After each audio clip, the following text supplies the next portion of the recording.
What is going on, guys? My name is Boss. Welcome to another video. Today we are diving into a matchup between Vampire Counts and Bretonnia. Now this is a very iconic matchup all the way since the game 1, and it's gonna be very interesting. Let's see my opponent's army first. So first, before I dive into his army composition, I would like to say this is pretty much a very solid army, and which is basically a textbook army which you're gonna bring against Vampire Counts as Bretonnia. So for the cavalry department, 3 units of Grail Guardians. I know a lot of people would say that you rarely really see Grail Guardians being used on the battlefield, but if you are a veteran multiplayer player and if you know that Grail Guardians actually is the shit in this matchup against Vampire Counts, because the immense staying power of those Grail Guardians gonna actually win you the attrition battle against Vampire Counts, which has rarely happened, but in this case, when you actually pair those Grail Guardians with Fae, you can achieve it. You can actually win the attrition battle against Vampire Counts, just because these guys, they're gonna stay there forever, and they have insane stats to just basically survive through anything. And also, I would like to comment that because Grail Guardians, they have this perfect vigor, which means they will never lose any vigor, so their melee stats will always be the same. And if they got a few stats, they're gonna rank up those stats even further, and they do magic attacks, which means all these ethereal units, which basically will be directly countered by them. And also they have 20% of physical resistance due to the blessing of the ladies, and they are immune to psychology. Like, these are the perfect unit fighting Vampire Counts. And that's so much about just talking about those Grail Guardians. Now dive into the army. So we have 3 units of peasant bows. One of them is the fire arrow, which is quite nice because the fire ammunition actually gonna do a lot of damage to those to the likes of mortis engine and stuff, because they are actually vulnerable to fire. And then in the center, beast layers of Bretonnia, and these guys are very pretty, beautiful. I like the shields, even though they're not shielded, but they actually have a shield and a sort of board at the back. So yeah, it's pretty good. I wonder, like, will those shield actually block the arrow from the back? I'm not too sure, but that's gonna be a very interesting question though. And then full squares, and then in the front there are 1, 2, 3, 4 units of spearmen and arms. These are just expendable units. They're just there to soak up the damage and buy time for those Grail Guardians to do work. And for the leadership, there's quite a few of them. We got a Grail Relic, which is gonna do a AoE immune to psychology aura, which is quite big, as you can see. It's like a 3 units, 2.5 units width and radius, and all the units within the radius gonna gain a +12 leadership, and also they gain immune to psychology, which is super important in this matchup as well, because Vampire Counts, when you're fighting them, the most common problem you're gonna engage is the psychology debuff, the terror and the fear. But if all your units are immune to psychology, which basically means Vampire Counts' advantages got directly negated. And then Fae herself with the Favor of the Fae, which is pretty nice, 44 melee attack, 44 seconds is no joke. Arcane Conduit, Shield of Thrones, these gonna just buff up this Grail Guardians even further. And Earthblood, Mist of the Lady, Knife Bloom, Blessing of the Lady, Immune to Psychology. These are just mandatory stuff because these are just basically within the radius of that Grail Relic. And also 2 Paladins on horseback. Paladins on horseback actually gained anti-large bonus of 12, which is super nice, as you can see here. It's just beautiful Paladins, and a couple of them paired with Fae, they're gonna just consist of a Bretonnia Goon Squad on the horse in this battle. And now, let's dive into my army composition. I have an infantry 9 set up all the way to the sunset. I use this expression numerous of times because I always like to deploy my infantry super wide. I like to flank, I like to get some rear charges, I like to get some maneuver with my infantry. And let's jump into the army. So we have 2 spearsmen, actually 5 skeleton spears, 3 of them on right side, 2 of them on the left side. I have 4 standard grave guards. These are just the bread and butter in the vampire counts infantry. These guys are so cost efficient. They can pretty much 1v1 beat all the counterparts from Bretonnia. I'm not too sure whether the Speed Slayers gonna defeat them, but I'm pretty sure they beat Fusquas straight up. And then I have 2 Necromancers, and these Necromancers are with no spells. The only thing I had on them are this thing here, Master of the Dead. It basically just like a healing battery of 2 unit width. So basically I use 2 healing battery to just basically heal those grave guards constantly. As long as they are not in combat, they are just constantly healing all the units within the radius, which is pretty cool. And then I have the Mortis Engine. I have Manfred von Castan himself on a horseback with Master of the Black Arts, Raised Van Helsdas McBray, which is the plus speed and plus melee attack buff for 29 seconds, not too shabby. Invocation of Nehak, mandatory. Fate of Buna, mandatory. Spirit Leech, and Sword of Unholy Power, Hunger, Knife Leeching, Curse of the Undead. So basically all the good old stuff on Manfred. And then accompanying the whole army, I have 2 Blood Knights, and that's it. That's the army. Now let's dive straight into the battle and see how exactly this is gonna get break down.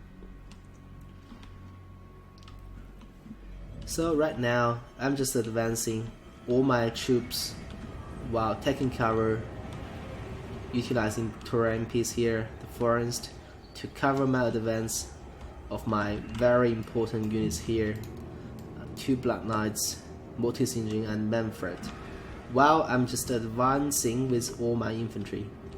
And my opponent's just sitting there chill at the moment.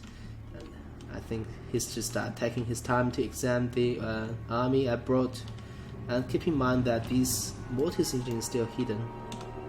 Right now my opponent can see what's happening here, so he's gonna know that there's gonna be a big threat coming out from those woods. So he's basically setting up some defensive formation here, and also he's going out with the Goon Squad, 2 Paladins and Fae, and I believe the target is that poor Necromancer, actually this one. And I'm actually giving order to retreat, but it's a little bit too late. That poor Necromancer is gonna be the sacrifice. And then those peasant bowmen actually firing into those Graveguards, and I actually did a good job embracing those charges with my Skeleton Spearsman, because Skeleton Spears actually has charge defense, I believe. There you go, charge defense against charge. So bracing the charge is very, very important. As you can see, that charge actually didn't kill a lot of my, only killed one Skeleton Spears. And maybe that's because Skeleton Spear units actually got peppered down by those pattern bowman archers. And also all these angering Blood Knights and Manfred is actually just charging out from the woods and directly aiming for those archers. And here, that poor Necromancer just got knocked over by 2 Paladins and the Fae. And also those Graveguards actually got charged by the Grove Guardians and the Paladins. So sorry, that's only 1 Paladin and Fae. And another Paladin is actually assisting those Grove Knights to just pounding on those Graveguards. The rest of my army just basically don't really give a damn about that Necromancer and also those Graveguards. They just basically mindlessly charging forward into the fray. And those 3 Skeleton Spears are just coming out into the flank as well, and it's put back in the normal speed. And now you can see the difference between a bracing and a not bracing. This time I felt bracing, so look at the damage those Grove Guardians actually did onto them.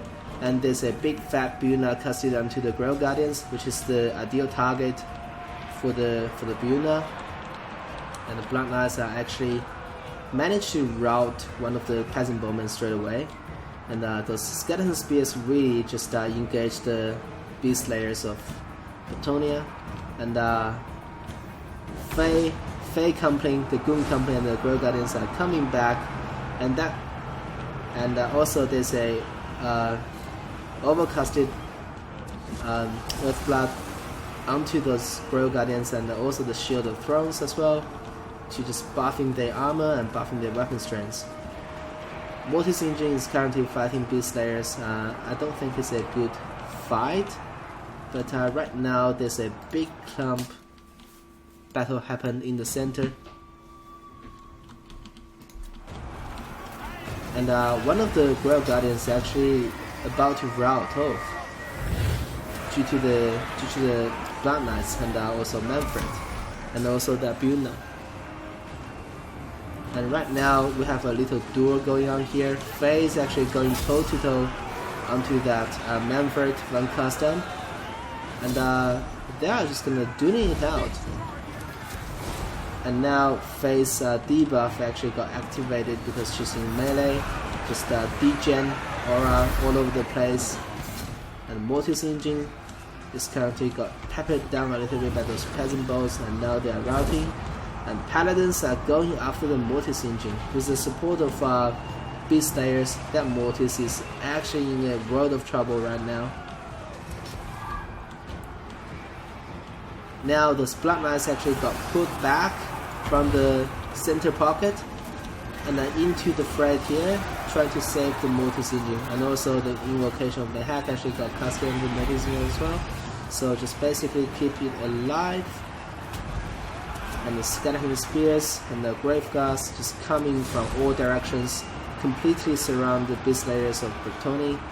And those 2 Paladins actually still chasing the Mortis, which is really a good choice from my opponent. And those archers actually come back and shooting at my Mortis, which is very deadly, because the thing about fighting Bretonnia is that they will rout, but they will come back and shoot you. And now they're in a better position, they're not currently occupied, and Mortis is actually in a world of trouble. Faye actually dived onto the Mortis again, trying to just basically bring it down. I want to put onto the snow speed again and just basically see what exactly is happening on the battlefield. So right now, Vampire Infantry is just overwhelming Bretonnia 9, and the only infantry still on 9 are those Beast Slayers, but they are fighting Skeleton Spears and the Graveguards from all directions. They got completely surrounded, and also those very damaged Grail Guardians as well. And here, all the Bretonnia infantry just gone. Those foot squads just completely got wiped out and on their way outside the map. And Grail Guardians here are also very damaged. And also Manfred van Carsten is currently giving Fade a chase. I would like to comment that Manfred on a horse is actually very capable in melee. 110 armor, 50 melee defense, 70 melee attack. It's no joke. Like Fade compared on the other hand, on a horseback, it's not that decent in melee. So which means Manfred is gonna beat her, and she's on her way, basically dodging Manfred, but Manfred is still just committing chasing. And also I basically dragged my Mortis all the way from here to here because those archers are coming for the Mortis, and I also put one of my knight units to basically get rid of those peasant bows to just prevent them from shooting at my Mortis. At the same time, I cast another invocation of the Headgun to the Mortis just to keep it alive. And also these Blood Knights are very damaged as well. Both Knights are very damaged. Right now, my Mortis and Blood Knights are got back together, and those Knights got a little bit healing by the Mortis, which is gonna keep them fighting. And here, they actually got caught by Manfred, but incoming the Grail Guardians, incoming 2 Paladins. Manfred needs to get out there. If Manfred die here, I think everything is gonna go south for Vampire Counts. There you go, that's the Force Order command, and also a summoned zombie unit got summoned and just blobbing up the Fae and Paladin, and there you go, Manfred is out. And there's another invocation of the head casted onto that very diminished Blood Knights, and that's it, that's the game.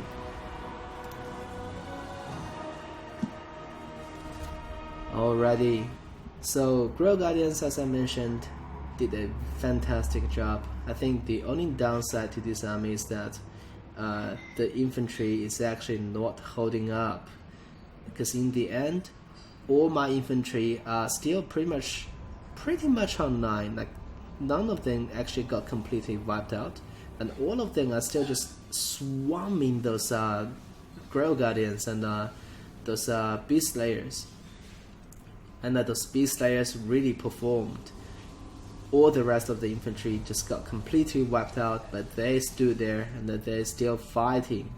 And those Paladins, they did okay. I mean, on the horse they can get blown up because they don't really have that much mass. So actually they got blown up by zombies and by grave guards a little bit, but they were initially chasing the Necromancer, and in the middle of the game they actually did a lot of damage until that Mortis engine almost killed it, and in the end they almost killed Manfred. So they were actually a very good pick in my opinion.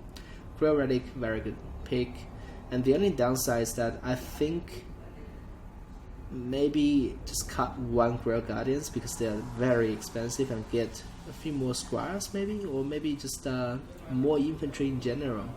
And this is by no means a bad pick from my opponent. This is obviously a very, very solid pick, and it's basically textbook Bretonnia army you would get to fight Vampire Counts.